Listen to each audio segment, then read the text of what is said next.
But the question I want to ask today, Honorable Deputy Speaker, is this. When the people in Palestine are losing their lives, being raped and murdered, there's no cry from anybody, no passion.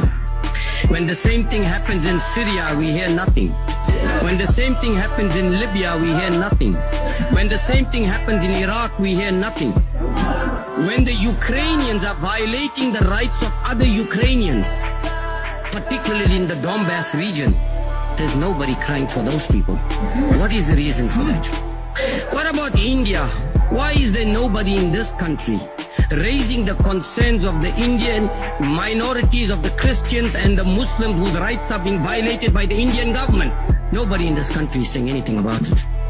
Now, NATO went on and bombed many of the Russian allies. Russia could do absolutely nothing about it and stayed out of it. What did Russia say? Demilitarization. Stay away from my Russian borders.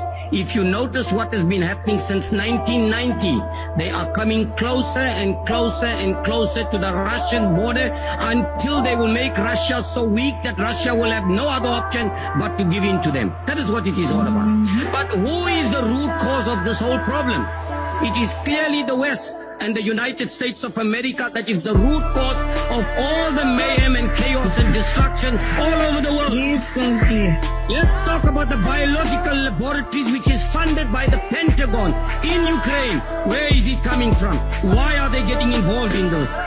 Let's talk about the number of people that were massacred by the Ukrainians who have been detained without trial. Nobody has said anything about that as well. Okay, let's talk about the shelling of the hospitals and the schools and the massacre and the mass graves that were found in Ukraine. Nobody says anything about that. Now, what is Russia asking for? Russia is saying, stay away from my borders and stay away from me. All you have been doing, and remember, Ukraine is being used as a fool by the United States and the West, and they're falling into the trap like many other countries have fallen in the trap previously, and that's what it is all about.